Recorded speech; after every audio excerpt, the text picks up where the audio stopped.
Olá, pessoal do nono ano. Estamos aqui para mais uma aula. A gente vai começar um capítulo novo hoje, tá? A gente viu Europa, aí hoje a gente vai ver a Ásia. Ai, professor, Ásia de novo. A gente já viu ano passado, no oitavo ano. Vamos ver de novo. É bom que dessa vez não precisa ver tanta coisa, tá? Mas vamos ver as principais coisas. Creio eu que vocês ainda lembrem de algumas coisas que a gente viu ano passado, né? Como relação até à localização da Ásia. Mas vamos lá, ó. A Ásia tem 44,5 milhões de quilômetros quadrados. É o continente mais extenso do planeta e o mais populoso, como a gente já sabe. Vamos falar da população de novo daqui a pouco, tá? A leste temos o Estreito de Bering, esse mesmo estreito da teoria de povoamento da América, que vocês viram lá no sexto ano em História. Tá? Ele faz divisa com a Europa pelos montes Urais, que a gente viu semana passada também, vendo Europa. Né? E faz divisão com a Europa. Tá? É banhada pelos mares glacial ártico, lá em cima, acompanha a seta aqui, ó. O glacial ártico, o Pacífico e o Índico. Então essas são os oceanos que banham o continente asiático, tá? Onde ele está localizado? Deixa eu ver se tem algum mapa aqui pronto. Localização. A Ásia está no hemisfério norte. Se a gente vê aqui a linha do Equador, ele está acima da linha do Equador, tá? No hemisfério norte. Aí essa parte oriental e a parte ocidental, acho que vocês ainda lembram, né? O lado que fica a Ásia é o Oriente, como está especificado lá em cima, e o lado que fica a Europa, parte da Europa, o Brasil e toda a América é o lado ocidental do planeta. Tá? Então a Ásia fica nessa localização que vocês estão vendo aí, que creio eu com esse sisteminha aqui de jogar a imagem na televisão tá melhor do que do Data Show semana passada, né? Vamos lá no próximo tópico. Agora a gente vai falar um pouco do relevo, né? Se a gente vê a Ásia, um continente muito grande, tá? Mas quais os tipos de relevos se destacam? Vamos lá. O relevo asiático tem como destaque os planaltos elevados, as extensas e férteis planícies e as cadeias montanhosas, como a gente pode ver aí no mapa, onde se destaca o Himalaia, né? Cadeias de montanhas muito altas, tá? Na parte norte, lembrem-se, o norte, a gente lembra logo do clima, que a gente vai já falar. O norte tem uma diversidade de formas de relevo pela sua grande extensão. Você vê, o norte da Ásia vai do Estreito de Bering até os montes Ussais, divisa com a Europa. Tá? Na parte central da Ásia, parte central onde está passando aqui o mouse, encontramos planaltos e planícies no norte da China. E na parte sul, na parte de baixo, a partezinha de baixo aqui do sul, nós encontramos o relevo composto por vales, planícies e planaltos importantes. Então, esses são os relevos da Ásia. Picos de 2.000 metros de altura, como está aí no mapazinho, tá? Vamos prosseguir aqui. Vamos lá, prosseguindo, tá? Depois do relevo, a gente vai ver um destaque aqui que faz com que tenha vários tsunamis. Pessoal, isso aqui a gente viu também ano passado. O que é isso? É o Círculo de Fogo do Pacífico. Tá? Por que o professor chama ciclo de fogo? Se vocês olharem, toda essa área do Oceano Pacífico, ele é em cima de várias placas tectônicas. E a gente sabe que com o movimento das placas, o que é que acontece? Terremotos, maremotos, tsunamis. Então, Se você olhar toda a costa da Ásia, pegando um pedaço da Oceania, que é a Oceania, todo da Ásia até a América, é considerado o círculo de fogo. Por isso que há incidência de tsunamis, maremotos, terremotos, tá? Principalmente abalando as ilhas, que a gente sabe que o Japão, ou a Ásia, tem várias ilhas. Inclusive o Japão é uma, onde tem várias ilhas. Deixa eu ajeitar aqui mais uma coisinha. Pronto, centralizar de novo aqui, porque eu bati aqui sem querer. Tá? Vamos lá. Então esse aí é o Círculo de Fogo do Pacífico, onde tem grandes catástrofes provocadas pelo movimento das placas tectônicas. Tá? A hidrografia da Ásia. Hidrografia é outro destaque da Ásia, porque como só em você olhar aí essa imagem dos rios, você já vê que esse rio ele é consequência do degelo das montanhas. A gente sabe que a Ásia tem montanhas altas que faz com que aconteça o degelo, tenha neve nas montanhas. E isso causa os rios. Mas vamos ver o que é que o livro diz. Devido à presença das cadeias de montanha, como eu acabei de explicar, a Ásia possui uma grande rede hidrográfica, com destaque para os rios Ganges, na Índia, o Indo, o Rio Azul e o Rio Amarelo, que desenvolveu a China. Tá, o derretimento anual das neves das montanhas e a presença de climas tropicais e o fenômeno das geleiras causam esses rios, tá? Então esses são os principais rios que eu acabei de dizer. Vamos repetir aqui. O Ganges, o Indo, o Azul e o Amarelo.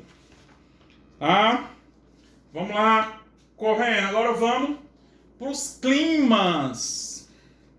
Né? O clima da Ásia. A gente viu lá, vou voltar aqui rapidinho aqui para vocês verem o primeiro slide. O segundo slide.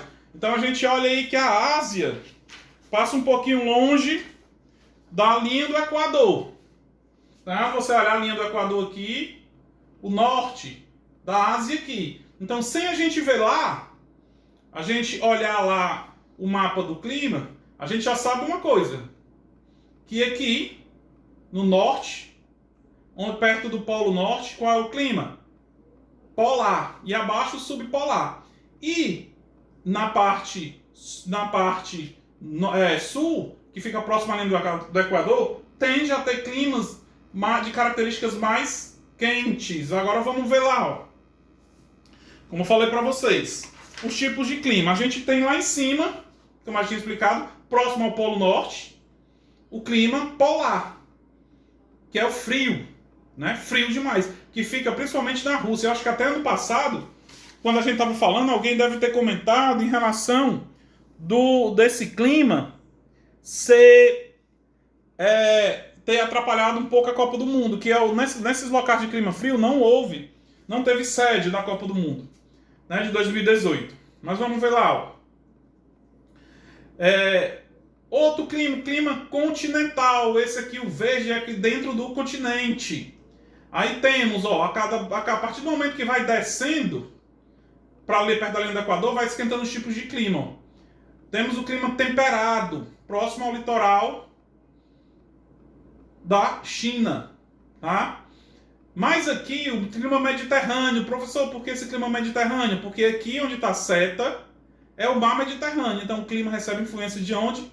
Do mar Mediterrâneo, tá? Aí vem, ó, proximidade com a África, próximo à linha do Equador, o clima semiárido, que é igual ao nosso, do Nordeste aqui da nossa região. O clima semiárido, ó. Se você ver, tá aqui o Mar Vermelho. Sumiu a seta, tá aqui o Mar Vermelho e aqui o Egito. Então, e a gente sabe que lá o clima é seco. Então esse aqui é o clima semiárido. Aí vem o clima desértico, que fica dentro do semiárido, ó, que não recebe influência de canto nenhum, tá? Aí vem o clima de montanhas, que vocês já estão cansados de saber que o clima de montanhas é causado pela altitude. Lá em cima das montanhas o clima é quente, né? Então esse clima de montanha tem essa característica. Vamos ver lá. o clima tropical mongólico, que recebe aqui nessa região. Quando fala clima tropical, a gente já sabe, ó, mais perto da linha do Equador. Tá? E mais ainda o equatorial, que está mais abaixo do tropical. Tá? E tem lá a linha, né, isoterma do inverno, que vai dividir o inverno nos locais. Tá? Vamos lá para o próximo. Professor, mas a gente já viu tudo ano passado, estamos vendo de novo. Então, eu lembro até de também, quando eu estava explicando sobre a Ásia ano passado, a gente está com esses mapazinhos do Data Show lá na lousa. Tá? Que vai... Mas se você lembrar da questão da linha do Equador e a proximidade dos polos, você já mata qualquer questão sobre o clima da Ásia. Porque pela 18ª vez, ou 15ª, 30ª vez, eu falo, quanto mais próximo à linha do Equador, mais quente. Quanto mais longe da linha do Equador, fica cada vez perto dos polos. Se você for para o norte, longe da linha do Equador, fica o polo norte. Se você for para o sul, longe da linha do Equador, fica o polo sul. Tá, vamos lá. Correndo lá, passando para o próximo. Tá? Que a gente vai falar da vegetação. Outra coisa que está associada ao clima. O que é? A vegetação. A gente sabe, também várias vezes a gente já falou, que a vegetação recebe influência do clima. Vamos pensar que vamos falar de novo da nossa região. Nossa região é seca. A gente sabe que a característica da nossa vegetação é a caatinga. De locais quentes. O que é que acontece? No resto do mundo é do mesmo jeito. Se aqui a gente tem a vegetação seca por causa que o clima é seco, outras partes do mundo também a vegetação vai receber influência das temperaturas. Vamos ver lá, ó. A gente pega os locais mais frios. Que vegetação é? A tundra, que a gente viu também ano passado. Então lá a região do norte da Rússia, mais próximo do polo, tem a tundra como vegetação. Aí vem as florestas coníferas, que é aquelas árvores em forma de cone, como aqueles pinheiro que o pessoal usa para fazer árvore de Natal. Né? Que a gente viu também ano passado isso. Ó. Aí vem as florestas temperadas e subtropicais. Ó. As florestas temperadas já estão mais próximas, mais para baixo. Logo em seguida vem a vegetação do Mediterrâneo. Por quê? Olha, o mesmo nome do clima. Não tem o clima do Mediterrâneo? É a mesma coisa, a vegetação mediterrânea, que vem direto, recebe influência do Mediterrâneo. Outro tipo de vegetação, as pradarias, não é padaria, é pradarias, e os estepes. Temos também, na Ásia, a vegetação do deserto, a vegetação deserta, né? Que é do deserto. E também na Ásia encontramos, chamar a atenção aqui, as savanas, ó. Aqui, ó. Onde está a seta.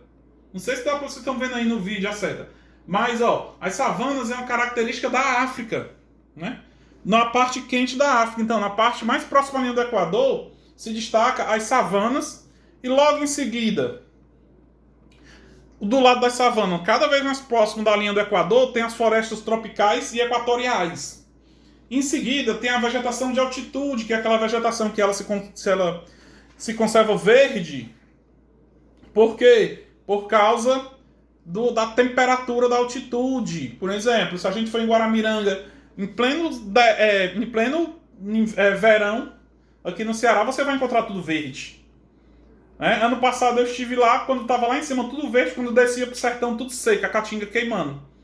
Então essa vegetação de altitude é por causa da altura, da altitude em relação ao nível do mar. E por fim, tem aí também no mapa as regiões de cultivo, né?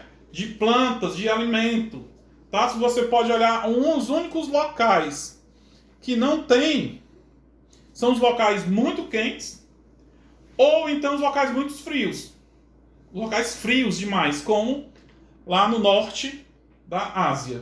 Tá? E para encerrar, a gente vai um destaque, isso aqui ninguém sabe.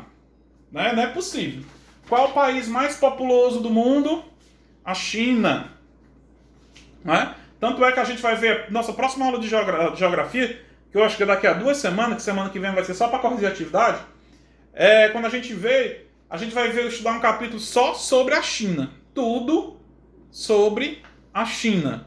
Tá? Então a China é o país mais populoso do mundo e, consequentemente, da Ásia. E ao lado dela ali tem a Índia, o segundo país mais populoso do continente. Professor, me diga uma coisa. A Rússia, se a gente voltar lá em cima, a Rússia ela tem uma grande extensão territorial. Por que ela não tem a maior população? Só lembrando, boa parte da Rússia fica próximo ao Polo Norte e não dá condições de morar pessoas. Por isso que ele não tem a maior população. Porque se lá, por exemplo, se a Rússia fosse um país todo de clima tropical, como é exemplo da China e da Índia, talvez tivesse a maior população do mundo, né? Se fosse lá, mas não há condições das pessoas morar no norte da Rússia, porque é muito frio. É a mesma coisa que quando a gente estudou sobre os Estados Unidos ano passado. A gente vê, os Estados Unidos não, o Canadá, que no norte do Canadá, a população do Canadá é baixa justamente por causa do frio. Tá? Vou deixar a atividadezinha lá na plataforma e qualquer dúvida me chame no WhatsApp. Até mais.